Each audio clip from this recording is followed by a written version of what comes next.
Ils attendaient son échec, certains qu'il n'avait pas sa place ici. Mais quand Daniel résolut un problème sur lequel même des doctorants du MIT peinaient, l'amphithéâtre entier tomba dans le silence. Et pour la première fois, ceux qui l'avaient méprisé furent forcés de remettre en question leur certitude. Université Paris citée par un matin maussade. Des lumières blanches et froides illuminaient l'immense amphithéâtre de calcul avancé. Plus d'une centaine d'étudiants avaient pris place, feuilletant leurs cahiers, ouvrant leurs ordinateurs portables, se préparant à affronter l'une des professeurs les plus rigoureuses du département, Hélène Cartier. Aujourd'hui n'était pas un cours normal. Les premiers rangs n'étaient là pas seulement occupés par des étudiants. Un groupe de professeurs de différents départements était présent, assis tout devant, comme des juges observant un procès. Ils n'étaient pas là pour apprendre, mais pour évaluer. C'était une conférence ouverte, où Cartier démontrerait ses méthodes d'enseignement impitoyables. Pour elle, la sévérité était nécessaire. Les étudiants faibles n'avaient-ils pas leur place dans le monde des mathématiques, et ceux qui n'étaient pas à la hauteur seraient éliminés dès le premier tour. Au milieu des rangs, un jeune homme baissait discrètement la tête, ses doigts faisant tourner un stylo. Il n'attirait pas l'attention, ne parlait à personne. Un sweat à capuche gris, un jean simple et un cahier rempli d'une écriture soignée. Son nom était Daniel Moreau. Il n'avait pas besoin de se démarquer. Après tout, les chiffres dans son esprit parlaient pour lui. Mais pour certains, la simple couleur de sa peau suffisait à leur donner une raison de le regarder de haut. Au premier rang, le professeur Chevalier, l'un des conférenciers les plus influents du département, se pencha en arrière sur sa chaise et croisa les bras. Son regard balaya les étudiants de la classe, puis se figea en voyant Daniel. Il eut un sourire narquois, gloussant doucement. Un étudiant noir dans un cours de mathématiques avancées, je parie qu'il ne tiendra pas toute la session. Les professeurs à côté de lui hochèrent la tête en signe d'approbation, comme si c'était une vérité évidente. Ces sciences ne sont pas faites pour eux. Il est probablement entré ici grâce à une sorte de discrimination positive. Des rires étouffés résonnèrent. Personne ne prit la peine de se cacher. Ils ne parlirent pas de mathématiques, ils parlirent sur Daniel. Mais Daniel resta silencieux. Il connaissait trop bien ce genre de commentaires. Il pensait qu'il échouerait. Il pensait avoir raison. Il n'avait aucune idée qu'aujourd'hui serait le jour où ils commettraient la plus grande erreur de leur vie. L'atmosphère dans l'amphithéâtre semblait s'épaissir, tandis que le claquement sec des talons hauts de la prof et sœur Hélène Cartier résonnait sur le carrelage froid. Son entrée provoqua une vague de silence absolu. Personne n'osait parler, personne n'osait être distrait. Sa posture était droite, ses lunettes à monture argentée reflétant la lumière froide, son visage ne montrant rien d'autre qu'une confiance absolue. Une autorité qui n'avait pas besoin d'être exprimée par des mots. Elle n'avait pas besoin de demander le respect, car dès l'instant où elle entrait, elle l'exigeait. Cartier balaya la salle du regard sans se presser. Elle ne vérifiait pas seulement la concentration, elle évaluait qui pourrait suivre et qui ne faisait que gaspiller de l'espace dans sa salle de classe. Les regards des étudiants tombèrent immédiatement, évitant ses yeux perçants comme s'ils craignaient que même un instant de distraction ne fasse d'eux la cible. Puis son regard s'arrêta sur Daniel. Ce ne fut pas long, mais ce fut suffisant pour montrer ce qu'elle peine sait. Ce regard n'était pas seulement une observation, c'était un message silencieux. Une question non formulée mais assez claire pour que personne ne puisse la manquer. Pensez-vous avoir votre place ici? En un instant, Cartier plissa les yeux, puis les détourna, comme si l'existence de Daniel ne valait pas son attention. Personne ne le remarqua, mais Daniel, si. Elle se tourna, prit une craie et écrivit au tableau avec des traits vifs et précis. La semaine dernière, nous avons étudié les limites à plusieurs variables. Aujourd'hui, nous passons au transformé de Laplace. Immédiatement, des équations complexes apparurent, les unes après les autres, nettes et précises. Les étudiants se dépêchèrent de prendre des notes, essayant de ne pas prendre de retard. Certains étaient déjà perdus dès la première ligne, mais personne n'osait parler. Dans la classe de Cartier, se perdre était de votre faute, pas la sienne. Au premier rang, certains professeurs invités hochèrent la tête en silence, satisfaits du style d'enseignement de Cartier. Ils l'admiraient non seulement pour son brio, mais aussi pour sa dureté.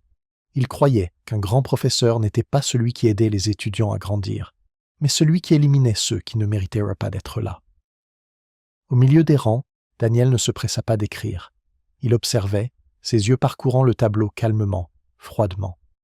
Tandis que les autres luternes pour suivre le rythme de Cartier, lui se contentait de regarder, comme si ces symboles mathématiques n'étaient que les pièces d'un puzzle qu'il connaissait depuis longtemps. Mais soudain, il fronça les sourcils. Une petite erreur, pas assez évidente pour que tout le monde la voie, mais pour Daniel, c'était une erreur grave. Il jeta un coup d'œil autour de lui. Personne ne semblait l'avoir remarqué. Tout le monde copiait comme des machines, sans vraiment rendre ce qui se passait. Cartier continuait d'écrire, confiante, comme si elle n'avait jamais fait d'erreur de sa vie. Daniel scruta à nouveau l'équation. Plus certain maintenant. Oui, il y avait une erreur, une petite déviation dans la façon dont la transformée était appliquée. Cela n'aurait pas d'effet immédiat, mais si elle continuait, le résultat final serait complètement faux. Il hésita. Il savait que s'il parlait, il deviendrait le centre de l'attention. Cartier n'était pas du genre à aimer être corrigé, surtout pas devant des étudiants et d'autres professeurs. Elle n'était pas le genre de personne qui prenait les défis à la légère. De plus, Daniel n'était pas assez stupide pour penser que Cartier était la seule dans la pièce à avoir des préjugés. Toute une rangée de professeurs invités était assise là, et beaucoup d'entre eux l'avaient regardé avec dédain dès son entrée. S'il parlait, il ne confronterait pas seulement Cartier, il confronterait tout le système. Il pouvait l'ignorer, laisser passer, continuer le cours comme tout le monde. Mais cette pensée lui donnait la nausée. Daniel détestait l'arrogance, détestait les gens qui croyaient ne jamais pouvoir se tromper, détestait ceux qui méprisaient les autres simplement parce qu'ils ne leur ressemblèrent pas. Une décision prise en quelques secondes. Il prit une lente inspiration, leva la main et brisa le silence de la pièce. « Professeur, il y a une erreur dans la transformée. » L'espace sembla se figer. Cartier cessa d'écrire. Toute la classe devint complètement silencieuse. Une multitude d'yeux se tournèrent sauter vers Daniel. Mais la chose la plus terrifiante n'était pas le silence des étudiants, c'était le léger sourire de Cartier. Ce n'était pas un sourire amical ni un sourire chaleureux. C'était le sourire d'un prédateur qui avait trouvé sa proie, osant le défier. Chaque seconde s'étirait à l'infini. Cartier n'avait pas besoin de crier, n'avait pas besoin de montrer de la colère. Elle regardait simplement Daniel, l'évaluant comme un problème de mathématiques dont elle connaissait déjà la solution. Puis elle sourit légèrement. « Une erreur, dites-vous » Elle se retourna, balaya le tableau du regard comme pour la forme, puis se retourna vers Daniel. « Vous en êtes sûr ?» Sa voix était douce, mais en dessous se cachait un piège empli de dangers. Certains des professeurs invités sourirent avec dédain. Quelques étudiants commencèrent à chuchoter. Un professeur à côté de Chevalier se pencha et lui murmura à l'oreille « Je vous l'avais dit, il vient de creuser sa propre tombe. » Chevalier gloussa doucement, croisa les bras et attendit la destruction parfaite qu'il était sur le point de voir. Daniel fixe droit dans les yeux de Cartier, sans vaciller. « Oui, j'en suis sûr. » Cartier cessa de sourire, et pendant une fraction de seconde, Daniel vit, et son expression changeait. Ce n'était plus une personne suffisante, mais quelqu'un qui se demandait si elle venait de commettre une erreur. La conférence sembla se figer à cet instant. Le bruissement des pages, la frappe précipitée sur les claviers, tout s'arrêta. Une seule chose subsistait, le regard acéré de Cartier. Ses yeux transperçaient l'étudiant qui venait de prendre la parole, ni en colère ni la voix élevée, mais suffisamment pour faire frémir chaque cellule du corps de son interlocuteur. « Vous pensez ou vous savez ?» La question résonna dans le silence, stable comme une lame glissant sur la surface du verre. Il n'y avait pas d'explosion de colère, seulement une froideur glaçante, un rappel tacite que dans cette salle, une seule personne était autorisée à dire la vérité. L'étudiante se figea, serrant son stylo comme si c'était sa seule bouée de sauvetage. Je pensais juste que... Si vous n'êtes pas sûr, ne me faites pas perdre mon temps. Le cou invisible était tombé. Son visage devint cramoisi.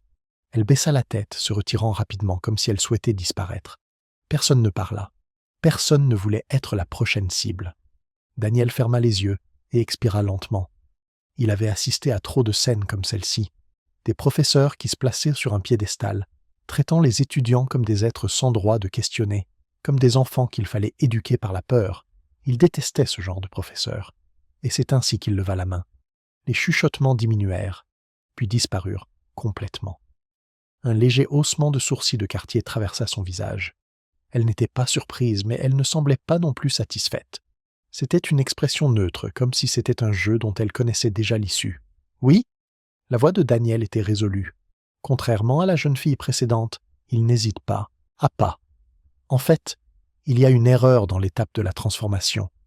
Tous les regards dans l'amphithéâtre se tournèrent instantanément vers lui. Le coefficient a été introduit trop tôt. À cet instant, l'atmosphère avait complètement changé. Ce n'était plus l'hésitation des étudiants face à Cartier, mais une attente impatiente de voir quelqu'un se faire écraser. Et les professeurs invités étaient les plus excités. Chevalier gloussa doucement, mais il n'y avait aucun humour dans son rire. C'était un amusement venimeux. Ce gamin se croit plus intelligent que Cartier. Un autre professeur sourit, les bras croisés, les yeux brillants d'une anticipation, comme s'il était prêt à savourer un spectacle palpitant. Cartier ne répondit pas immédiatement. Elle resta debout, immobile, fixant Daniel, son regard inébranlable. Le silence s'étira intentionnellement, comme si elle lui permettait de s'enfoncer dans sa propre bêtise. Puis elle sourit. Ce n'était pas un sourire gentil ni amical, c'était un sourire plein d'arrogance. « Vous en êtes sûr ?» La même question. Et cette fois, ce n'était pas juste une question, c'était un avertissement. Daniel ne broncha pas.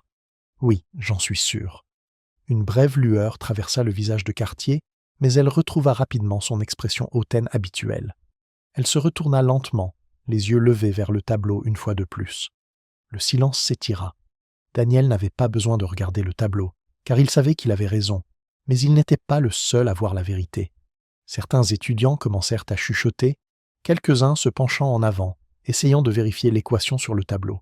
Et puis, l'un des professeurs invités commença à prêter attention. Elle cherchait l'erreur, et Daniel savait qu'elle la trouverait, parce que l'erreur était là. Cartier scanna chaque ligne du tableau, avec un soin extrême, mais peu importe ses efforts, elle ne trouva aucune raison de le réfuter. La vérité ne pouvait être niée, mais si elle l'admettait, elle perdrait la chose la plus précieuse, son autorité absolue. Daniel l'avait mise dans une position où elle ne pouvait plus contrôler la situation. Cartier serra fermement le morceau de craie dans sa main. L'amphithéâtre sembla à nouveau se figer. Puis elle se retourna, regardant Daniel avec un sourire qui ne portait plus son arrogance précédente. « Bien. Si vous êtes si confiant. » Elle tendit la main, passant la craie à Daniel. « Allez au tableau et corrigez-la. » À cet instant, les chuchotements dans la classe se transformèrent en rires étouffés. Certains étudiants échangèrent des regards entendus, comme s'ils comprenaient ce qui allait se passer. Mais le plus important n'était pas la réaction des étudiants, c'était celle des professeurs invités. Chevalier se pencha en arrière sur sa chaise, les bras croisés, les lèvres se retroussant en un léger sourire. « Ça devient intéressant. » Un autre professeur hocha la tête, un ton d'excitation dans la voix. Il s'est jeté dans la gueule du loup. Il connaissait bien Cartier. Il savait que ce n'était pas une simple demande, c'était un piège. Daniel se leva calmement. Il ne dit pas un mot, ne montrant aucune émotion sur son visage. Mais alors qu'il marchait vers le tableau, alors qu'il prenait la craie de la main de Cartier, il savait qu'il ne pouvait pas reculer. Car à partir de cet instant, ce n'était plus un cours, c'était une bataille. Un bref instant passa alors que Daniel tenait la craie dans sa main, mais aux yeux de Cartier, c'était un champ de bataille qu'elle avait déjà préparé. Elle savait exactement ce qu'elle faisait. Elle n'avait pas besoin de crier, n'avait pas besoin de menacer. Un bon piège n'est pas celui qui effraie la proie dès le début, c'est celui qui effe et est entré la proie avec confiance. Au moment où Daniel s'avança vers le tableau, il entendit un léger gloussement venant du premier rang. Un professeur invité, le professeur Chevalier, se pencha légèrement vers son collègue, sa voix assez basse pour que personne d'autre ne l'entende, mais assez claire pour être une insulte murmurée. « Regardez-le, il pense vraiment qu'il peut le faire. Voyons quand il va s'effondrer. » Cartier se tenait là, les bras croisés sur sa poitrine sans se presser. Dans son esprit, l'issue de ce petit drame était déjà décidée. Elle avait vu des étudiants comme Daniel auparavant, satisfaits d'eux-mêmes, arrogants, pensant que simplement parce qu'ils avaient résolu un problème, ils pouvaient se mettre au même niveau que les grands esprits. Mais elle n'avait jamais perdu une bataille. Elle n'avait jamais laissé un étudiant, surtout un comme Daniel, lui enlever son pouvoir absolu dans cette salle de classe. Dany, elle ne se souciait pas des chuchotements derrière lui. Il effaça simplement l'erreur, la remplaçant par une transformation plus précise. Aucune hésitation, aucune seconde pensée. Chaque trait de craie sur le tableau était ferme, sans tremblement, sans erreur. La salle de classe devint étrangement silencieuse. Plus de chuchotements comme avant. Les étudiants qui s'étaient tout moqués de lui se penchaient maintenant en avant, fixant le tableau, essayant de comprendre ce que Daniel faisait. Un étudiant cligna des yeux plusieurs fois, regarda son cahier, puis de nouveau le tableau. Attendez, il l'a vraiment corrigé? Personne ne pouvait le nier. Cartier fixait le tableau, ses bras croisés encore plus serrés. Elle ne pouvait pas réfuter. Le fait est que Cartier faisait rarement des erreurs, et si elle en faisait, personne n'était assez courageux pour les signaler devant elle. Mais maintenant, son erreur était là, sous les yeux de tous. Elle pouvait l'ignorer. Elle pouvait essayer de déformer la situation. Mais une fois le problème corrigé correctement, elle ne pouvait pas nier la vérité. Et Cartier détestait cette vérité. Elle pinça les lèvres, puis hocha la tête sèchement, comme si cela ne signifiait rien. Bien. Mais Daniel ne manqua pas la brève tension dans son expression, le léger serrement de sa main, et surtout le regard fugace entre elle et Chevalier. Un regard non dit qui signifiait que la bataille n'était pas terminée. Et puis, Cartier joua sa carte suivante. Elle se détourna, prit la craie, et commença à écrire un nouveau problème au tableau, plus vite, plus complexe. Les symboles mathématiques se chevauchaient comme un labyrinthe sans issue. Certains étudiants se regardèrent, confus, essayant de suivre les étapes, mais plus ils regardaient, plus cela semblait embrouillé. Quand elle eut terminé, elle se retourna pour faire face à Daniel, la craie dans sa main Madame, une épée prête à frapper. Mais si vous êtes vraiment aussi bon, elle posa la craie dans le porte-craie, le claquement coupant le silence. Osez-vous essayer un problème plus difficile? L'amphithéâtre éclata en chuchotements excités. Cartier ne défiait pas seulement Daniel, elle le défiait devant toute la faculté. Elle ne voulait pas seulement le vaincre, elle voulait anéantir complètement son estime de soi. Un professeur invité gloussa légèrement, sa voix remplie d'excitation. Alors, le vrai spectacle ne fait que commencer. Chevalier sourit d'un air entendu. Je parie qu'il va trébucher dès la première étape. Daniel regarda le problème au tableau. Un problème qui n'était pas destiné aux étudiants de première année, ni même aux étudiants de premier cycle. Un problème que même les étudiants diplômés pourraient y passer des heures à essayer de résoudre. Daniel prit une lente inspiration, non pas parce qu'il avait peur, mais parce qu'il savait exactement ce qui se passait. Cartier voulait le pousser à bout, le faire baisser la tête, admettre qu'il était allé trop loin. Mais ce qu'elle ne savait pas, c'est qu'il vivait pour des moments comme celui-ci. Daniel posa lentement la main sur la craie. La pièce retomba dans le silence. Il était calme, ne montrant aucun signe de peur. Il avait accepté le défi. Et si Cartier pensait qu'il allait s'effondrer, elle avait fait la plus grande erreur de sa vie. La craie glissa sur le tableau comme un couteau fendant l'air. Cartier écrivit chaque ligne délibérément, les symboles mathématiques s'entremêlant comme s'ils n'étaient pas seulement écrits pour défier Daniel, mais aussi pour l'intimider. Ce problème n'était pas seulement un défi, c'était une déclaration de guerre. L'équation s'étendait sur le double de la longueur de la précédente, avec des fonctions d'ordre supérieur, des intégrales imbriquées et un système de transformation non linéaire que même les étudiants les plus brillants devraient analyser pendant des heures. Cartier ne voulait pas seulement battre Daniel, elle voulait l'écraser devant tout le monde. Elle voulait faire de lui un exemple, un rappel à chaque étudiant de la classe que personne ne pouvait la défier sans en payer le prix. Un professeur invité ricana, tapotant ses doigts en rythme sur la table, avec un plaisir évident. Il va bientôt être coincé. Quelques étudiants eurent le souffle coupé, d'autres se turent, ne sachant s'ils devaient ressentir de la peur ou de l'excitation face à ce qui allait se dérouler. Cartier posa la craie, recula et se tourna vers Daniel. Elle attendit. Toute la classe attendit. Mais Daniel ne broncha pas. Il fixe le problème pendant quelques secondes. Ni trop longtemps, ni trop court, juste assez pour en comprendre la structure. Puis il commença à écrire, sans une once d'hésitation. Pas une le seconde passait à réfléchir. La craie dans la main de Daniel se déplaçait avec une fluidité et une précision déconcertantes, comme si son esprit avait déjà vu la réponse et la transcrivait simplement dans l'ordre exact qu'il avait tracé dans sa tête. Les chiffres et les symboles apparaissaient, organisés, les transformations effectuées avec élégance. Pas d'étape superflue, pas d'hésitation. Comme un pianiste glissant sur les touches, chaque coup de craie faisait partie d'une symphonie mathématique parfaite. Les murmures dans la classe commencèrent à s'estomper. Au début, certains étudiants chuchotaient, pensant que Daniel essayait simplement de paraître confiant. Mais ensuite, ils regardèrent le tableau et réalisèrent que tout était correct. Pas d'erreur, pas de faux pas. Daniel n'hésitait pas, ne révisait rien. Il résolvait le problème à un rythme incroyable.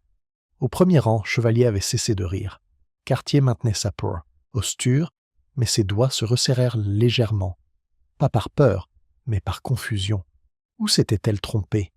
Elle était certaine que ce problème était assez difficile pour piéger n'importe quel étudiant, au moins pour un moment. Mais Daniel ne se contentait pas de le résoudre. Il le faisait avec une confiance absolue. Elle balaya la salle du regard, essayant de trouver quelqu'un qui ressentait la même chose qu'elle, quelqu'un qui réalisait aussi que le vent avait tourné. Et elle réalisa que tout le monde le réalisait. Daniel ne se contentait pas de résoudre le problème. Il reprenait le contrôle de la salle. Daniel termina la dernière ligne. Il posa la craie, fit un pas en arrière, puis se tourna pour faire face à Cartier. Le silence dans la salle de classe devint suffocant. Tout le monde regardait le tableau, puis Cartier, puis de nouveau le tableau, comme s'il ne pouvait pas croire ce dont il venait d'être témoin.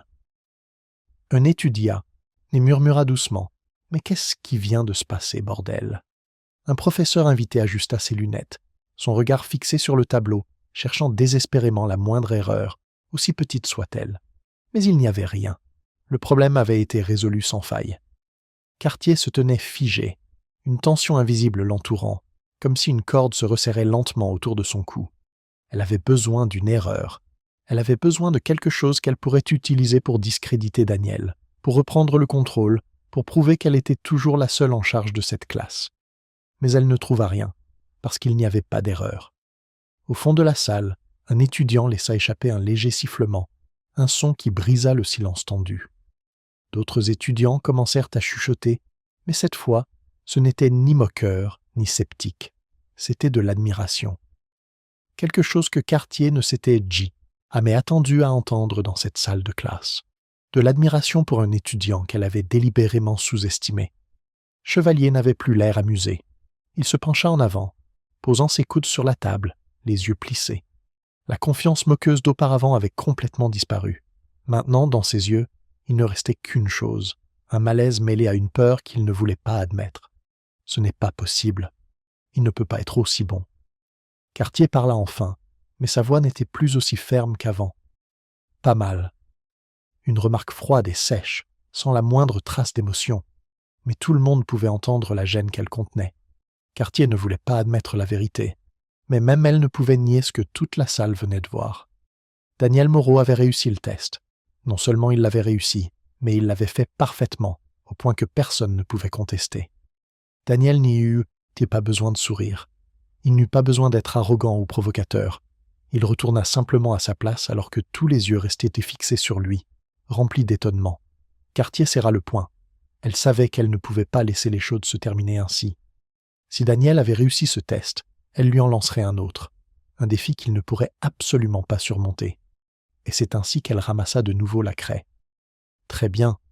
Voyons ce que vous pouvez faire avec le problème suivant. » Cette bataille, elle ne faisait que commencer. Le silence dans la salle de classe s'étirait comme une note de musique tendue et non résolue. Les regards s'attardaient encore sur le tableau noir où Daniel venait de résoudre l'équation sans la moindre erreur. Au premier rang, Chevalier ne parvenait plus à maintenir le calme qu'il affichait au début. Il haussa un sourcil, une main sur le bureau, ses doigts tapotant légèrement au rythme de sa frustration contenue. C'est impossible. Il a sûrement dû étudier ce problème à l'avance. Ses paroles n'étaient pas seulement adressées aux autres professeurs, mais servaient aussi à se rassurer lui-même. Chevalier ne pouvait accepter qu'un étudiant noir inconnu puisse résoudre un problème aussi complexe plus facilement que des étudiants de 3e cycle. Le professeur à côté de lui hocha la tête en signe d'accord, mais restait abasourdi. Il ne le disait pas à voix haute, mais tout le monde savait qu'ils avaient mal jugé Daniel Moreau. Mais Cartier n'allait pas laisser la confusion prendre le dessus. Elle ne se permettrait pas de perdre sans un mot. Cartier se dirigea vers le pupitre et sortit un épais manuel de calcul avancé, un livre lourd rempli de problèmes que même les étudiants diplômés peinèrent à comprendre. Elle n'essayait plus de coincer Daniel avec des équations ordinaires. Elle allait élever les enjeux à un tout autre niveau, un problème de niveau doctoral. Elle ouvrit le livre, tourna vers une page près de la fin, puis le tendit vers Daniel et toute la classe. « Résolvez-le. » L'atmosphère dans la salle changea immédiatement. Des chuchotements éclatèrent, tous comme des vagues déferlantes. Les étudiants levèrent la tête, certains se penchant en avant pour essayer de voir quel défi Cartier venait de lancer. Un étudiant inspira avec anxiété. C'en est fini pour lui. Un autre murmura incrédule. Est-ce qu'elle est sérieuse? C'est un niveau pour les doctorants, pas pour les étudiants de première année. Un professeur invité gloussa, mais son ton n'était plus moqueur, mais rempli d'une véritable curiosité. Maintenant, nous allons voir si ce gamin a vraiment du talent ou s'il a juste de la chance. Cartier ne s'y a pas, son regard toujours aussi froid et tranchant qu'un couteau. Elle croyait que Daniel trébucherait cette fois. Elle croyait qu'aucun étudiant, aussi intelligent soit-il, ne pourrait surpasser ses propres limites lorsqu'il est poussé trop loin. Elle attendit qu'il hésite, qu'il panique, qu'il flanche. Mais ce à quoi elle ne s'attendait pas, c'est que Daniel se contenta d'esquisser un sourire. Pas une once de peur, pas la moindre tension. Il se leva, marchant lentement mais avec assurance vers le tableau, comme s'il avait su que cela arriverait. Certains étudiants retinrent leur souffle, tandis que d'autres laissèrent échapper un petit rire, ne sachant s'il était dû à la nervosité ou à l'incrédulité. Mais lorsque Daniel prit la craie, tout changea. Aucune hésitation, aucune maladresse comme tout le monde s'y attendait. Il commença immédiatement à résoudre le problème, comme s'il l'avait fait des centaines de fois auparavant. Cartier plissa les yeux. Elle n'aimait pas ça. Elle voulait voir Daniel patauger, le voir s'arrêter pour réfléchir, le voir se mordre, la lèvre ou froncer les sourcils comme les autres étudiants, face à des problèmes dépassant leurs capacités. Mais Daniel ne montrait aucun signe de peur. Au contraire, sa main se déplaçait plus vite qu'avec le problème précédent, comme s'il venait de trouver un problème vraiment digne de lui. Les symboles mathématiques apparurent sur le tableau avec une clarté terrifiante. Chaque transformation était précise, sans étape superflue. Les étudiants qui suivaient le problème commencèrent à comprendre qu'ils ne se contentaient pas de le résoudre. Ils le raffinaient, le rendant plus facile à comprendre, raccourcissant le processus que d'autres mettraient des heures à parcourir étape par étape. Certains étudiants commencèrent à se regarder, le visage incrédule. Un professeur invité pencha légèrement la tête, son regard trahissant une trace d'admiration. Impossible. Chevalier serra instinctivement le poing, son visage passant de la frustration à une véritable inquiétude. Mais qu'est-ce que c'est que ça? Daniel continuait d'écrire, comme s'il ignorait que toute la salle observait chacun de ses coups de craie. Mais il en était pleinement conscient. Il savait exactement ce que Cartier et Chevalier ressentaient à cet instant. Et il s'en délectait, 1 minute, puis 2. Cartier serra la main, ses yeux montrant maintenant une lueur froide qui n'était plus de la suffisance, mais une réelle inquiétude. Car elle avait commis une erreur. Elle n'avait pas seulement défié Daniel, elle lui avait donné la chance de se mettre en valeur devant toute la classe. Et maintenant, tout le monde était témoin de quelque chose d'indéniable. Daniel n'était pas seulement bon, il était effroyablement brillant. Daniel posa la craie. Il fit un pas en arrière, croisa les bras, son regard calme mais vif. Le problème était résolu, et personne dans la salle ne pouvait le nier.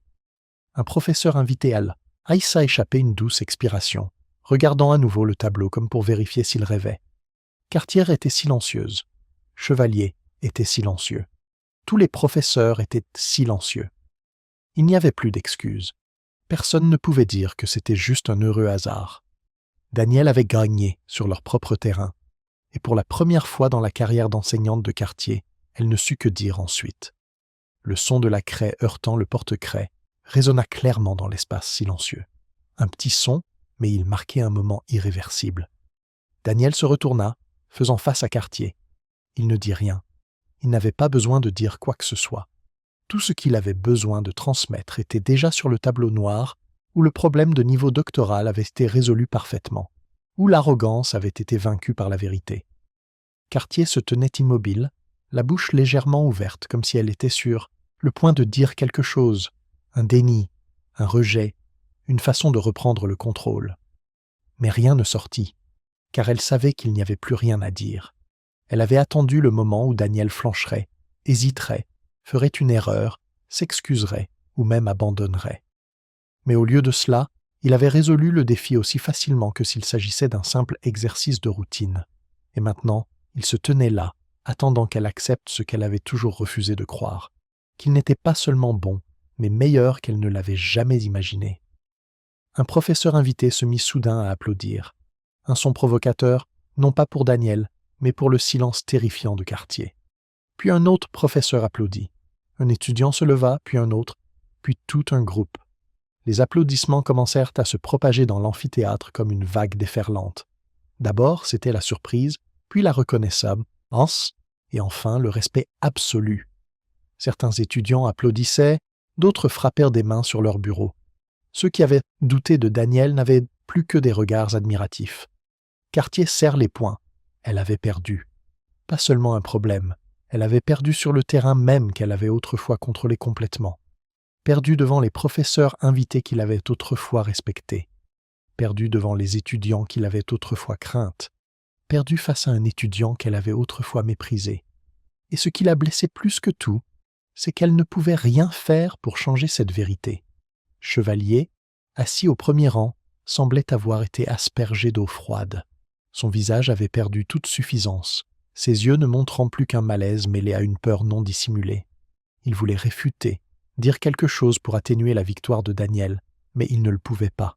Il n'y avait aucune erreur à laquelle se raccrocher, aucune façon de tordre la vérité. Danielle avait gagné, et tout le monde le savait. Au milieu du bruit des applaudissements, Danielle resta calme. Il ne sourit pas d'un air suffisant comme il s'y attendait. Il ne fit pas preuve d'arrogance. Il resta simplement là, silencieux, observant, parce qu'il savait que la vraie victoire n'était pas dans les applaudissements. La vraie victoire résidait dans le silence de ceux qui avaient autrefois pensé qu'ils ne méritaient pas d'être là. Finalement, Cartier parla, mais sa voix n'avait plus son tranchant habituel, plus la confiance absolue. Elle s'éclaircit légèrement la gorge, son regard plus froid que jamais, mais trahissant aussi une confusion sans précédent. Pas mal, juste 2 mots. Pas d'éloge, pas de véritable reconnaissance, juste une déclaration vide, faite uniquement pour éviter une plus grande humiliation. Danielle hocha légèrement la tête. Il n'avait pas besoin qu'elle le loue. Il n'avait besoin qu'aucun d'entre eux ne le reconnaisse. Parce qu'il avait fait ce que personne ne pouvait nier. Il avait laissé la vérité parler d'elle-même. Les étudiants étaient toujours debout, les applaudissements ne s'éteignant pas encore. Quelques-uns commencèrent à regarder Cartier différemment, non plus avec la même révérence absolue, mais avec curiosité. Ils réalisaient quelque chose qu'ils n'avaient jamais envisagé auparavant, que Cartier n'avait pas toujours raison, que son pouvoir n'était pas absolu, qu'un étudiant qu'elle avait autrefois méprisé s'était levé et l'avait forcé au silence devant tout le monde. Cartier fixa Danielle droit dans les yeux, comme pour essayer de trouver une dernière faiblesse à attaquer. Mais elle ne trouva rien, car Danielle n'était pas le vainqueur simplement parce qu'il était intelligent. Il avait gagné parce qu'il n'avait pas laissé les autres définir sa valeur. Et puis Cartier tourna le dos, se dirigeant vers le pupitre. Elle ne dit pas un mot de plus, pas de justification, pas de véritable reconnaissance. Juste un long silence, une défaite indéniable. Chevalier secoua la tête, se leva, mais ne dit rien. Il savait que ce n'était pas l'endroit pour lui de parler, car s'il disait quoi que ce soit maintenant, cela ne ferait que rendre leur défaite encore plus claire. Danielle s'assit. Il ne dit rien, ne regarda personne. Il ouvrit simplement son cahier à nouveau, continuant à feuilleter les pages comme si ce qui venait de se passer n'était pas une confrontation, mais juste un autre problème qu'il avait résolu. Mais tout l'amphithéâtre savait que ce n'était pas juste un problème, c'était un changement dont Cartier, Chevalier et tous ceux qui l'avaient autrefois méprisé devraient bien se souvenir pour toujours. Cartier était assise en silence à son pupitre, mais à l'intérieur, c'était une tempête de fureur. Elle pouvait tolérer un étudiant intelligent, mais elle ne pouvait tolérer qu'un étudiant la ridiculise devant le conseil de la faculté. Danielle n'avait pas seulement prouvé qu'elle avait tort, il avait aussi fait en sorte que d'autres étudiants commencent à remettre en question son autorité. C'était inacceptable. Elle ne pouvait pas le laisser sortir de cette salle en vainqueur. Elle avait besoin d'un moyen de reprendre le contrôle, d'une manière de le pousser dans un jeu qu'il ne pourrait pas gagner. Elle savait une chose, être intelligent est une chose, mais quand la vraie pression frappe, combien peuvent tenir bon? Et c'est ainsi qu'elle joua sa dernière carte. Cartier se leva lentement, marchant vers le centre de la classe, ne montrant aucun signe de colère ou de déception. Au lieu de cela, elle sourit. Un sourire plein de sous-entendus, comme si elle avait trouvé une échappatoire pour elle-même. « Bien joué, Danielle », dit-elle lentement, prudemment, comme si elle contemplait quelque chose de plus profond. « Je dois admettre que vous êtes plus capable que je ne le pensais. » Certains étudiants eurent le souffle coupé, comme s'ils ne pouvaient pas croire ce qu'ils venaient d'entendre. L'un d'eux murmura à son ami « Est-ce qu'elle vient de lui faire un compliment ?» Mais Daniel n'était pas dupe. Il savait que ce n'était pas un éloge. C'était un autre piège. Et Cartier ne les fit pas attendre longtemps pour comprendre ses intentions. Cependant, continua-t-elle, marchant lentement vers le pupitre, le vrai talent n'a pas sa place uniquement dans une salle de classe. Elle posa sa main sur une pile de manuels, puis regarda directement Daniel, ses yeux brillants comme si elle venait d'avoir l'idée parfaite pour le mettre dans une position qu'il ne pourrait ni refuser, ni gagner. Je pense qu'avec votre niveau de compétence, un problème au tableau n'est pas un problème, plus suffisant pour vous mettre au défi. Un silence remplit la pièce. Chaque fois que Cartier parlait de cette façon, ce n'était jamais une suggestion innocente. Alors pourquoi ne pas vous essayer à une véritable arène ? Certains étudiants levèrent la tête. Quelques-uns retinrent même leur souffle. Il y a un concours national de mathématiques le mois prochain, où les esprits les plus brillants des universités de tout le pays s'affronteront. Elle fit une pause, laissant ses mots s'imprégner avant de continuer. Si vous êtes aussi exceptionnel que vous le pensez, pourquoi ne pas y participer ? La salle explosa. Des chuchotements se propagèrent dans l'amphithéâtre. Les étudiants se tournèrent les uns vers les autres, les yeux écarquillés de choc. L'un d'eux murmura, incrédule, « Attendez, est-ce qu'elle défie vraiment Daniel de participer au concours national de mathématiques ?» Un autre se pencha en avant, excité. « S'il participe et gagne, ce serait le plus grand choc de l'histoire du département de mathématiques. » Mais certains n'étaient pas aussi optimistes. « Ce n'est pas n'importe quel concours. Il y a des étudiants de dernière année, des doctorants, même des génies de Polytechnique et de l'ENS. Personne ne peut gagner là-bas sans des années d'expérience. » Cartier le savait parfaitement. Elle n'avait pas choisi ce concours au hasard. Elle savait que la pression d'un concours national était différente de la résolution d'un problème en classe. Sous la pression du temps, devant des centaines de personnes, avec des concurrents qui s'entraînaient depuis des années, n'importe qui pouvait craquer. Et elle croyait que Daniel ne serait pas différent. Tous les regards se tournèrent vers Daniel. Certains attendaient qu'il refuse. D'autres espéraient qu'il accepte. Certains ne pouvaient tout simplement pas croire ce qui se passait. Mais Cartier ne quitta pas Daniel des yeux.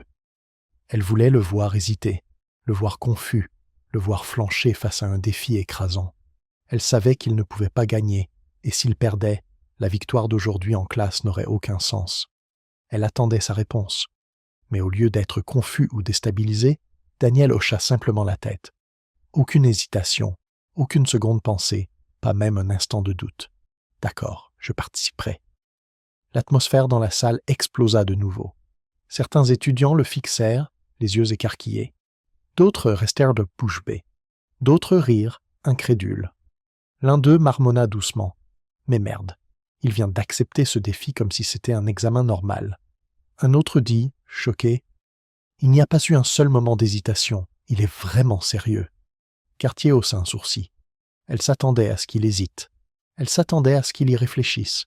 Elle s'attendait à ce qu'il refuse, ou au moins soit déconcerté par la pression immense. Mais il avait simplement accepté, comme si c'était la chose la plus naturelle du monde. Daniel se rassit lentement, complètement calme. Il savait exactement ce que Cartier faisait. Il savait qu'elle pensait que ce concours serait sa limite. Mais elle avait tort, car il n'acceptait pas le défi juste pour prouver quelque chose à Cartier. Il l'acceptait parce qu'il avait toujours su qu'il appartenait à cette plus grande arène. Cartier resta immobile, le fixant, ne montrant aucune émotion. Mais à l'intérieur, elle ressentit une étrange sensation. Elle s'était attendue à ce qu'il ait peur. Mais pour la première fois, elle réalisa « Se pourrait-il que je vienne de commettre la plus grande erreur ?» La nouvelle de la participation de Daniel au concours national de mathématiques se répandit dans l'université comme une traînée de poudre. Au début, ce n'était qu'un bourdonnement dans les amphithéâtres. P6 bientôt se devint le sujet brûlant discuté dans tous les coins des couloirs, dans tous les cafés et sur toutes les rangées de sièges de la bibliothèque. Tout le monde connaissait l'étudiant de première année qui osait entrer dans l'arène des génies, un endroit où même les meilleurs étudiants devaient avancer avec prudence. Certains étudiants étaient excités par le défi que Daniel avait accepté, le voyant comme un héros qui osait défier les barrières invisibles qui existaient dans le monde académique depuis si longtemps. Mais il y avait aussi ceux qui étaient sceptiques, pensant qu'il était trop confiant en ses capacités sans comprendre la dureté de la compétition. Des débats éclatèrent partout, certains pariant sur lui et d'autres se moquant de lui. certain que Daniel ne pourrait pas résister à la pression de concurrents qui avaient passé des années à se préparer pour le concours. Quelque part dans ces discussions, Chevalier maintenu, haït sa position rigide et sceptique. Il ne croyait pas qu'un étudiant comme Daniel, sans une base académique solide, sans l'encadrement des meilleurs professeurs, puisse entrer dans le domaine des plus grands esprits du pays.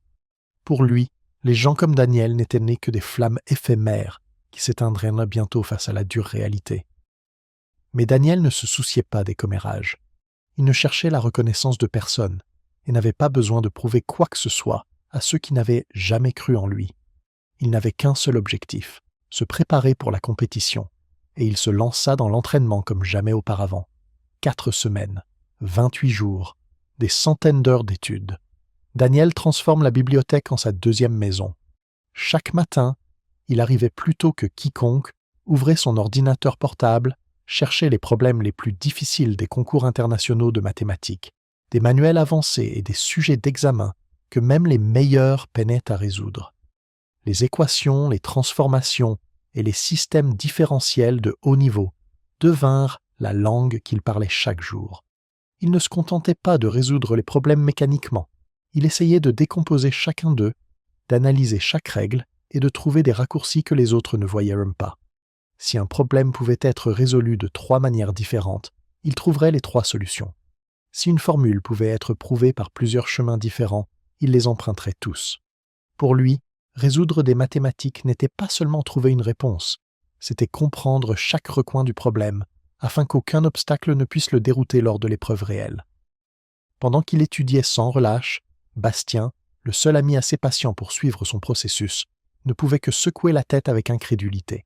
Il ne comprenait pas ce qui motivait Daniel à maintenir un programme d'études aussi intense pendant des semaines, sans montrer aucun signe d'épuisement. « Tu essaies de te transformer en machine à maths ?» demanda Bastien.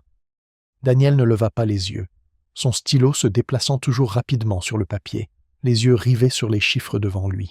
« Je n'ai qu'un mois, je n'ai pas le temps de me reposer. » Bastien soupira, mais devint plus sérieux en réalisant que son ami ne plaisantait pas. « Écoute, je sais que tu es intelligent, mais sais-tu contre qui tu te bats? Les gens dans ce concours ne sont pas seulement bons, ce sont des génies. Certains d'entre eux sont entraînés depuis l'enfance, apprenant des meilleurs professeurs et utilisant des matériaux auxquels les gens ordinaires n'auraient jamais accès. Ils ne connaissent pas seulement les maths, ils vivent et respirent les maths. Et ils ne font pas d'erreur. » Daniel s'arrêta, un instant, posa son stylo et regarda Bastien dans les yeux avec un regard perçant. « Bien, parce que je n'en fais pas non plus. » Tandis que Daniel poursuivait son entraînement, Cartier n'était pas inactive. Elle ne croyait pas vraiment qu'il pouvait gagner, mais elle ne pouvait pas permettre que son nom soit lié à un étudiant qui participait juste pour perdre de manière spectaculaire. Alors, elle lui envoya un dossier de mathématiques avancées, des problèmes encore plus difficiles que ceux qu'il affronterait au concours. Pas pour l'aider, mais pour voir quelle pression il pouvait supporter. Elle espérait qu'il abandonnerait avant le concours. Mais Daniel ne recula pas. Il résolut chaque problème, dépassant chaque limite qu'il pensait avoir. Il n'apprit pas seulement à résoudre des problèmes, il apprit à les résoudre de la manière la plus efficace, la plus rapide et la plus précise. Il s'entraînait avec un chronomètre, se poussant à limite absolue, car il savait que dans la compétition, chaque seconde comptait. Il étudia les schémas de pensée des anciens champions, apprit comment ils abordèrent les problèmes et absorba les connaissances des meilleurs pour devenir encore meilleur. Pendant ce temps, Chevalier observait de loin, mais ne put trouver aucun signe de faiblesse chez Daniel. Il s'attendait à ce qu'il se fatigue, se décourage, abandonne. Mais cela n'arriva pas. Daniel ne fit que devenir plus fort. Tous les efforts pour l'arrêter échouèrent. Le jour de la compétition approchait à grands pas. Tout le département attendait l'inévitable. Une chute, un échec, une humiliation. Mais Daniel n'attendait pas cela. Il continuait simplement d'avancer. Parce qu'il savait que si un mois pouvait ne pas sembler long, pour quelqu'un prêt à se consumer complètement, c'était suffisant pour tout changer. Et il était prêt à changer leur monde. L'atmosphère dans le grand hall de l'école normale supérieure devint tendue alors que les candidats entraient dans la salle d'examen. Ce n'était pas un examen ordinaire, c'était le plus prestigieux concours national de mathématiques, rassemblant les esprits les plus brillants des meilleures universités. Les meilleurs étudiants de Polytechnique, de l'ENS, de la Sorbonne, tous étaient ceux-là, chacun dégageant la confiance froide de ceux qui avaient triomphé dans d'innombrables compétitions auparavant. Daniel entra, sentant le regard de centaines d'yeux sur lui. Certains le regardèrent avec curiosité, d'autres avec scepticisme, et certains, surtout ceux des écoles prestigieuses, n'essayaient même pas de cacher leur mépris. À la table des juges, Cartier était assise aux côtés de professeurs des universités les plus renommées du pays. Elle ne montrait aucune émotion, mais ses yeux froids balayaient Daniel comme si elle attendait toujours la chute qu'elle était certaine de voir. Sir. Dans un coin de la salle, Chevalier se tenait les bras croisés, le fixant intensément. Si Daniel échouait aujourd'hui, il n'aurait rien à dire. La vérité parlerait d'elle-même. Daniel ne prêta aucune attention à ses regards. Il n'avait besoin de la croyance de personne. Il s'était entraîné, préparé et avait surmonté chaque défi qu'ils avaient essayé de placer devant lui. Aujourd'hui n'était pas le jour pour hésiter. Une voix résonna dans le microphone, ramenant tout le monde à la réalité. Bienvenue aux candidats pour la phase finale du concours national de mathématiques. Ceux qui sont assis dans cette salle sont les plus grands esprits mathématiques de leur génération. Mais aujourd'hui, nous allons découvrir qui est le meilleur. Tous les yeux se tournèrent vers le grand écran, alors que la première question apparaissait. Les équations les plus complexes commencèrent à se dérouler. Intégrale triple, série de Fourier, dérivée en fonctions complexes, transformées de Laplace avancée, équations différentielles non linéaires. Chaque question n'était pas pour les âmes sensibles. Certains candidats froncèrent les sourcils dès la première question, leurs stylos se crispant dans leurs mains. Ils réalisèrent que ce n'était pas un problème simple qu'ils pouvaient résoudre immédiatement. Mais Daniel était imperturbable. Il ne regarda pas autour de lui, ne vérifia pas les réactions des autres. Il ne regarda que le problème devant lui et commença à faire ce qu'il faisait de mieux, le résoudre. Il leva son stylo, son écriture s'écoulant sans effort, sans un moment d'hésitation. Les chiffres apparurent, sur le papier comme un flux ininterrompu, les transformations effectuées avec précision, sans excès ni omission. Certains candidats s'arrêtèrent pour vérifier leur travail, craignant d'avoir commis une erreur. Mais Daniel n'avait pas besoin de vérifier. Il avait vu la solution, au moment même où il avait fini de lire le problème. Cartier jeta un coup d'œil à l'horloge et vit que Daniel avançait plus vite que la plupart des candidats dans la salle. Son front se plissa. À la table des juges, un professeur de l'EPFL se pencha et murmura à son voisin. « Qui est ce gamin? Comment est-il si rapide ?»« Je ne sais pas, mais ce n'est pas un adversaire ordinaire. » L'examen continua avec une difficulté croissante. Vers la fin, le nombre de candidats qui écrivaient encore diminua. Certains avaient posé leur stylo, leur visage montrant de la confusion ou de la déception. Les derniers problèmes étaient conçus pour faire trébucher même les meilleurs candidats. Il n'en restait plus que 2 à écrire. Daniel et un doctorant de l'école polytechnique. Il était différent des autres étudiants. Il n'était pas troublé, pas tendu. Il était calme, posé, et surtout, il ne faisait pas d'erreur. Il savait qu'il était le concurrent, le plus fort dans la salle. Cartier sourit faiblement. C'était le moment qu'elle attendait. Si quelqu'un pouvait battre Daniel, ce serait lui. Chevalier commença à paraître plus détendu, son regard froid fixé sur Daniel, comme s'il savait déjà comment cela allait se terminer. Il est peut-être bon, mais il ne peut pas être meilleur qu'un polytechnicien. La dernière question apparut. Tout le monde retint son souffle. Ce n'était plus un problème ordinaire, c'était un défi de pensée, de vitesse et de précision absolue. Daniel et son adversaire jetèrent un coup d'œil au problème. Le doctorant de Polytechnique prit son stylo le premier, ses yeux brillants d'acuité.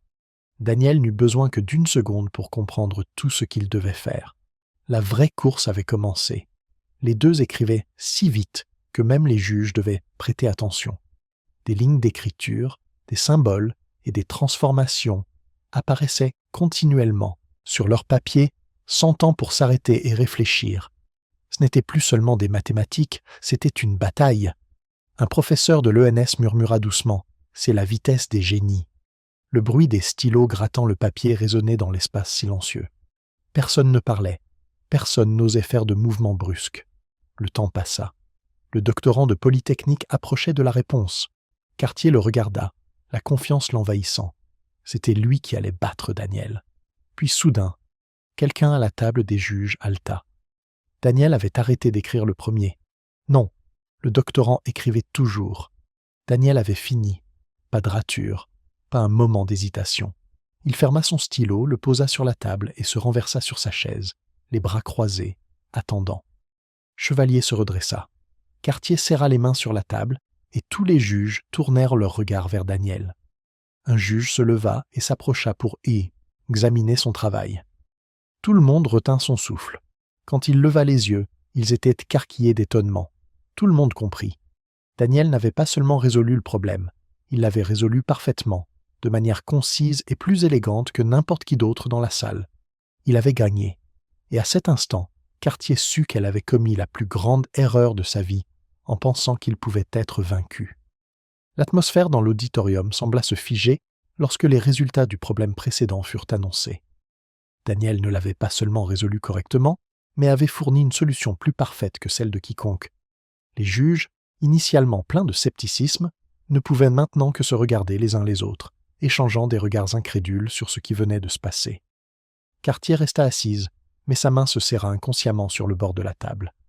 Elle ne pouvait cacher un sourire, intimant qu'elle n'avait pas éprouvé depuis longtemps, le malaise. Chevalier ne pouvait dissimuler son irritation. Il se pencha vers un autre juge, chuchotant quelque chose, mais la réponse fut juste un hochement de tête. Personne ne pouvait réfuter le résultat de Daniel. Mais ce n'était pas encore la fin. Le juge se leva, se dirigea vers le centre de la scène, sa voix autoritaire coupant le silence. Nous passons à la dernière épreuve. Des centaines de personnes dans l'auditorium retinrent leur souffle. Le problème final est différent de tous les autres. Tous les yeux se tournèrent vers le grand écran, alors que des symboles mathématiques s'entremêlaient, comme un labyrinthe inéluctable. C'était une équation différentielle non linéaire complexe, contenant des transformations que même les experts de l'industrie mettraient des heures à analyser. Ce n'était pas un problème ordinaire, c'était un défi presque impossible à résoudre. Nous le temps imparti. Les candidats fixés à l'écran, certains se tenant la tête, d'autres échangeant des regards dubitatifs. Même le professeur de Polytechnique, qui avait maintenu un calme absolu, prit quelques secondes pour réorganiser ses pensées avant de prendre son stylo. Mais Daniel inclina simplement légèrement la tête, ses yeux balayant calmement chaque ligne. Il n'avait pas besoin de le relire encore et encore, car il avait vu le schéma que personne d'autre n'avait remarqué. L'horloge commença son compte à rebours. Les candidats se plongèrent dans le problème à toute vitesse. Mais plus ils écrivaient, plus les gens froncèrent les sourcils, s'arrêtaient, effaçaient et réécrivaient. Certains réalisèrent qu'ils étaient dans une impasse et devaient recommencer. D'autres continuaient, mais leur rythme ralentissait notablement. Le professeur de Polytechnique n'avait pas encore cessé, mais son visage révélait une pointe de tension. Il passait en revue les méthodes qu'il connaissait, mais aucune ne fournissait une voie claire. Cartier eut un sourire narquois, ses yeux brillants d'une lueur d'espoir. C'était le moment qu'elle attendait. Un problème assez difficile pour mettre Daniel dans une position où il ne pourrait pas trouver de solution. Elle connaissait bien ce type de problème. Il nécessitait non seulement des compétences mathématiques, mais aussi la capacité de résister à une pression extrême. Elle se pencha en arrière sur sa chaise, prête à attendre le moment où Daniel, aussi brillant soit-il, devrait succomber à quelque chose qui dépassait ses capacités. Mais alors, quelque chose d'inattendu se produisit. Daniel posa son stylo. L'auditorium tomba dans le silence. Il n'écrivait plus. Non pas parce qu'il ne savait pas comment le résoudre, mais parce qu'il avait trouvé le chemin le plus rapide vers la réponse. Tous les autres écrivaient encore, leurs esprits tendus, leurs visages montrant de la confusion. Mais Daniel regarda simplement son travail, le vérifia une dernière fois, puis se pencha en arrière, prenant une lente inspiration. Il avait terminé le problème avant la fin du temps imparti. Sur scène, les juges commencèrent à quitter leur siège, se dirigeant vers sa feuille. Ils savaient que personne n'aurait pu résoudre ce problème si rapidement. Il était conçu pour tester les limites des capacités humaines. Mais quand ils regardèrent la solution, ils surent que ce n'était pas une erreur. Daniel ne l'avait pas seulement résolu correctement. Il avait trouvé une approche entièrement différente de celle de tout le monde. Le professeur de Polytechnique écrivait toujours, ignorant qu'il avait perdu. Cartier ne pouvait plus rester assise.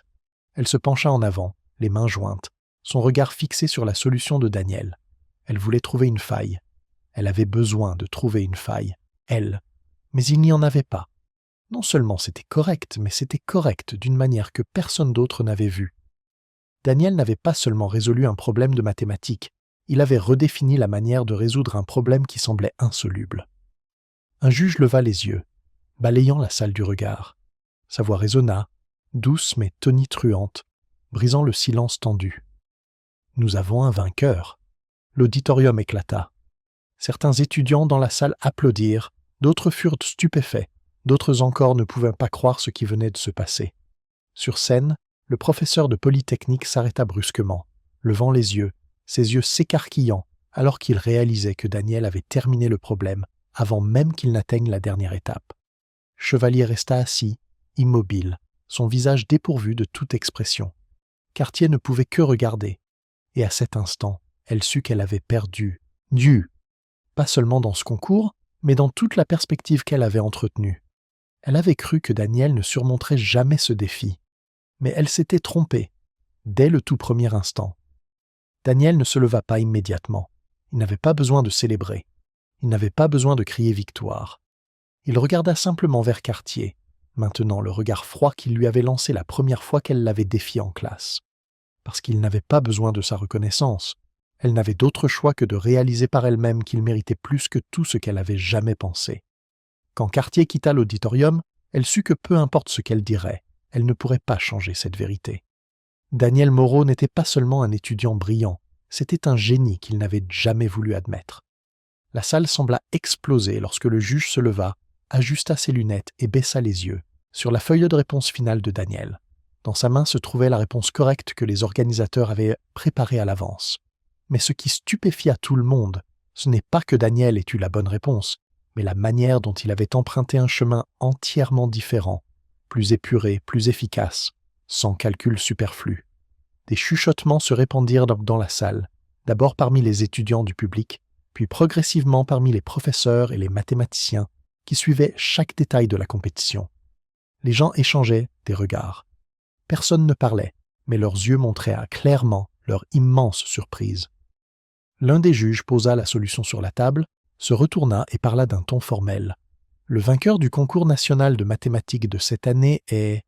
Il marqua une pause d'1 seconde, laissant la tension s'installer, comme s'il voulait s'assurer que personne ne manquerait ce moment. Daniel Moreau.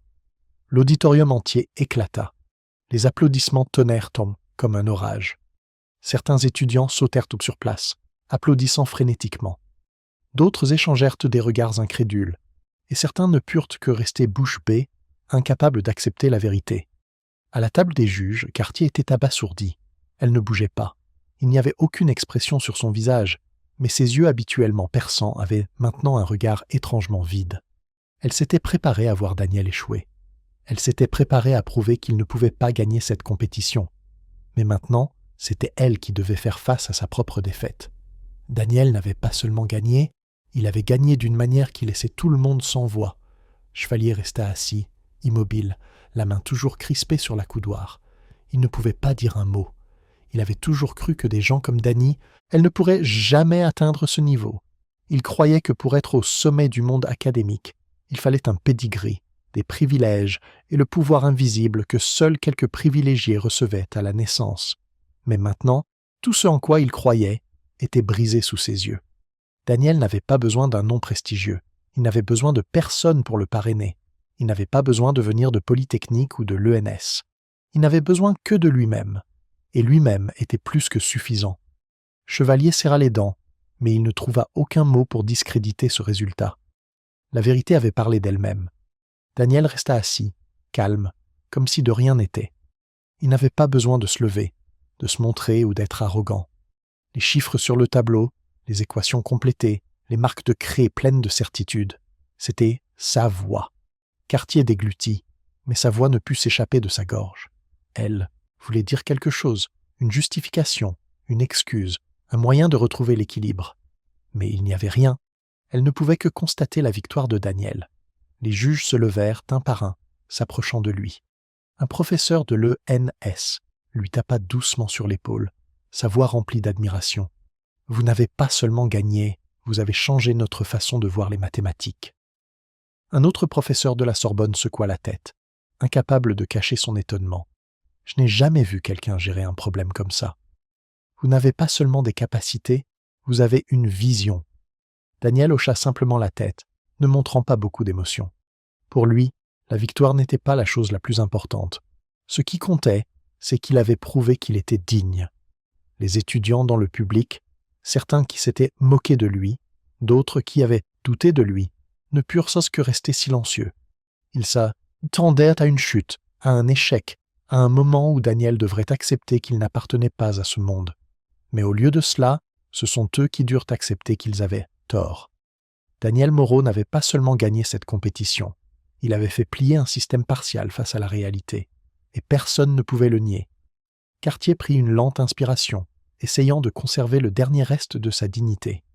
Quand elle se leva, les yeux étaient toujours sur elle, attendant de voir comment elle réagirait. Mais elle ne put rien faire d'autre que hocher la tête. Plus de sarcasme, plus de défi. Seulement la reconnaissance. Daniel la regarda droit dans les yeux, son regard dépourvu d'arrogance, mais aussi sans humilité. Simplement le calme de quelqu'un qui savait qu'il n'avait besoin de personne pour valider sa valeur. Cartier sut qu'à partir de ce moment, elle ne pourrait plus le voir comme un simple étudiant ordinaire. Parc, et que Daniel Moreau avait changé la donne. Le lendemain matin, l'atmosphère dans l'amphithéâtre de l'Université Paris-Cité était différente de tous les autres jours. Personne ne le disait à voix haute, mais tout le monde savait que quelque chose avait changé. Les étudiants qui s'asseyaient, habituellement tendus, penchés sur leurs notes dans le cours de calcul avancé de Cartier, échangeaient maintenant des regards entendus. De doux chuchotements emplissaient la salle lorsque la porte s'ouvrit et que Cartier entra. Elle garda son attitude habituelle, froide, calme, son visage ne trahissant aucune émotion. Elle posa ses affaires sur le bureau, ajusta ses lunettes à monture argentée et balaya la salle du regard. Mais cette fois, son regard s'attarda sur Daniel juste un peu plus longtemps. Il était toujours assis là, au milieu des rangs, comme toujours. Rien n'avait changé. Toujours le simple sweat à capuche, toujours les yeux calmes, comme si les événements qui venaient de se passer ne signifiaient rien pour lui. Mais toute la classe savait qu'il n'était plus l'étudiant anonyme qu'il avait été. Il était le champion du concours national de mathématiques, celui qui avait battu les esprits les plus brillants des universités les plus prestigieuses du pays, celui qui avait fait taire Cartier devant les plus grands professeurs. Cartier ne parle pas immédiatement.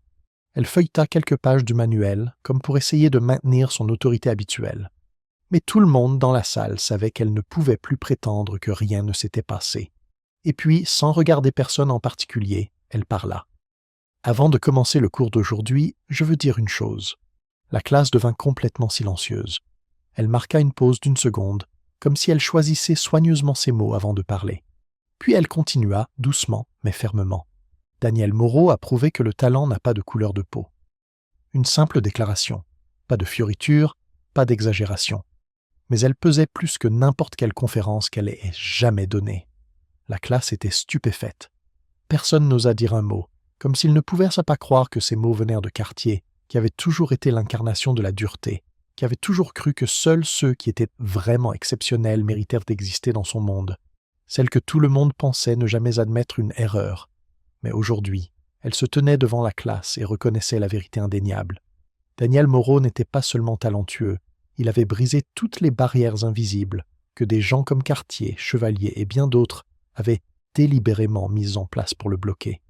Il avait changé leur façon de voir l'équité, la véritable compétence et les limites des préjugés, ce qu'elles ils croyaient autrefois. Et Cartier savait qu'elle ne pouvait plus le nier. Certains étudiants se tournèrent pour regarder Daniel, attendant sa réponse. Mais il hocha seulement légèrement la tête, sans arrogance, sans moquerie.